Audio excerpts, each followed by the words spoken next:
नमस्कार बंधुरा रीनार रसोई आपनादेर सबाइके स्वागत।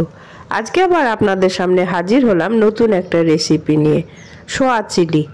देखते ओ खेते अनेकटा रेस्टुरेंटेर मतोई हयेछे, तबे खूब साधारण भावे रान्ना करेछि। ताहले चलुन देखे निई सोया चिली किभाबे रान्ना करे थाकि। भिडियोटी प्रथम थेके शेष अब्दि देखार अनुरोध रइल। একটা ক্যানে বেশ খানিকটা জল নিয়ে গ্যাসে চাপিয়ে দিলাম। জলটা গরম হলে 100 গ্রাম মতো সয়াবিন দিয়ে দিলাম। তারপরে গ্যাসের ফ্লেমটা অফ করে একটা ঢাকা দিয়ে আধ ঘন্টা রেখে দিচ্ছি, তাহলেই সয়াবিনগুলো নরম হয়ে যাবে। আধ ঘন্টা হয়ে গেছে, অনেকটা ঠান্ডাও হয়ে গেছে। এবার জল চিপে সয়াবিনগুলো অন্য একটা থালায় রেখে দিচ্ছি।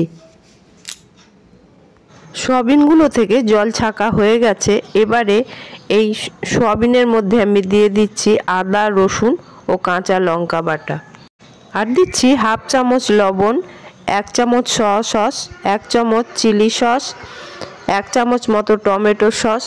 এগুলো দিয়ে আমি ভালোভাবে সয়াবিনগুলো মেখে নেব।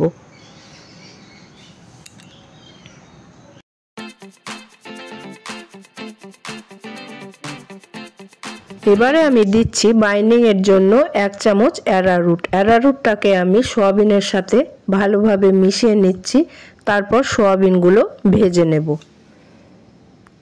সয়াবিনের সাথে অ্যারারুটটা মেশানো হয়ে গেল। এবারে আমি 3টে সস দিয়ে একটা সস বানিয়ে রাখব। একটা বাটির মধ্যে নিয়ে নিচ্ছি 1 চামচ টমেটো সস, 1 চামচ সয়া সস আর 1 চামচ চিলি সস। এই তিনটেকে খুব ভালোভাবে মিশিয়ে নিচ্ছি। তার মধ্যে দিয়ে দিচ্ছি অল্প একটু জল। এই তিনটে সসকে ভালোভাবে মিশিয়ে নিয়ে তার মধ্যে দিয়ে দিচ্ছি অল্প একটুখানি আজিনামোটো। এবার সবগুলো একসাথে খুব ভালোভাবে মিশিয়ে নিচ্ছি। এরপরে আমি গ্যাসের মধ্যে বসিয়ে দিচ্ছি একটা কড়াই। এবারে কড়াইয়ের মধ্যে দিয়ে দিচ্ছি খানিকটা সাদা তেল। আমি অল্প তেল দিয়েই ভাজছি, আপনারা যদি মনে করেন বেশি তেল দিয়ে ভাজবেন ভাজতেই পারেন। আমি কম তেল খাই বলে কম তেল দিয়েই ভাজছি।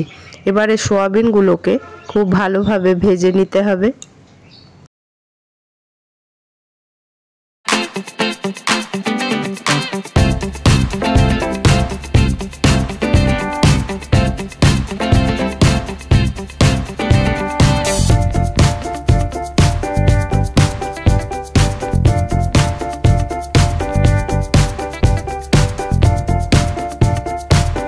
দেখুন সয়াবিনগুলো ভালো করে ভেজে নিয়েছি।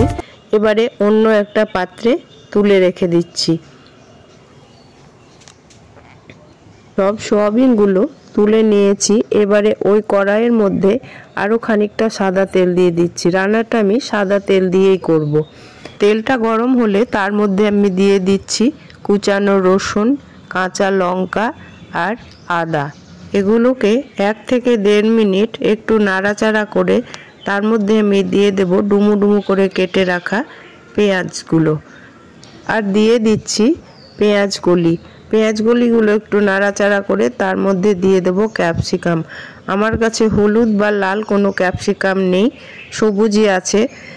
এতে কোনো টেস্টের ফারাক পড়ে না, দেখতে সুন্দর লাগে, কিন্তু আমার কাছে নেই তাই দিতে পারলাম না। পেঁয়াজ কলি আর ক্যাপসিকাম দেওয়ার পরে একটু নাড়াচাড়া করে দিয়ে দিচ্ছি টমেটো। এই টমেটোটাও একটু নাড়াচাড়া করে নিচ্ছি। এগুলো খুব বেশি ভাজার দরকার নেই। টমেটোটা দেওয়ার পরে দিয়ে দিচ্ছি পরিমাণ মতো লবণ আর হলুদ। লবণ হলুদ দিয়ে এটাকে মিশিয়ে নিচ্ছি। দেখুন সব সবজিগুলোই ভাজা ভাজা হয়ে অনেকটাই নরম হয়ে গেছে। এবারে আমি যে সসটা তৈরি করে রেখেছিলাম সেই সসটা এর মধ্যে দিয়ে দিচ্ছি। সসটা দিয়ে আবারও আমি এটাকে একটু নাড়াচাড়া করে নেব। এবারে যে সয়াবিনগুলো ভেজে রেখেছিলাম সেগুলো এর মধ্যে দিয়ে দিচ্ছি। সয়াবিনগুলো দেওয়ার পরে নাড়াচাড়া করে পরিমাণ মতো জল দিয়ে দেব।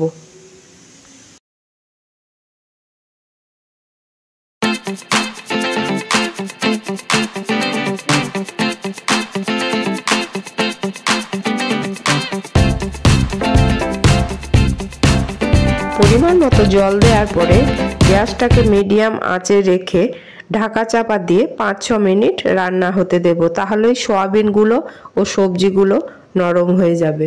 এখানে আমি একটা বাটি নিয়ে নিয়েছি, তার মধ্যে দিয়ে দিচ্ছি 1 চামচ অ্যারারুট। অ্যারারুটটাকে জলে গুলে নেব। গ্রেভিটাকে ঘন করার জন্য এই অ্যারারুটগুলা জলটা ওর মধ্যে দিয়ে দেব। দেখুন গুলে নিয়েছি। এবারে 6 মিনিট মতো হয়ে গেছে, ঢাকাটা চাপাটা খুলে নিচ্ছি। দেখুন সয়াবিন ও সবজিগুলো সব সেদ্ধ হয়ে গেছে এবং দেখতেও খুব সুন্দর হয়েছে। গুলে রাখা অ্যারারুটটা এর মধ্যে দিয়ে দেব, তাহলে গ্রেভিটা ঘন হয়ে যাবে। সয়া চিলি একদম রেডি। খেতে ও দেখতে দারুণ হয়েছে। আপনারা অবশ্যই বাড়িতে একবার এইভাবে বানিয়ে দেখবেন, খেতে কিন্তু ভীষণই ভালো হয়। রেসিপিটি আপনাদের কেমন লাগলো অবশ্যই জানাবেন। ভালো লাগলে লাইক, কমেন্ট ও শেয়ার করে দেবেন। পাশে থাকা বেল আইকনটা অবশ্যই অন করে রাখতে ভুলবেন না। আমি যে সব নিত্য নতুন ভিডিও আপলোড করব তার নোটিফিকেশন সবার আগে পাওয়ার জন্য। আমার চ্যানেলটিকে যারা সাবস্ক্রাইব করেছেন তাদেরকে অসংখ্য ধন্যবাদ। আর আমার চ্যানেলে যারা নতুন তাদের কাছে অনুরোধ, আমার এই ছোট্ট চ্যানেলটিকে সাবস্ক্রাইব করে আমার পাশে থাকার জন্য। আজ তাহলে এখানেই শেষ করছি। আবার আপনাদের সামনে হাজির হব নিত্য নতুন রেসিপি নিয়ে। আপনারা ভালো থাকবেন, সুস্থ থাকবেন, আমার পাশে থাকবেন। ধন্যবাদ।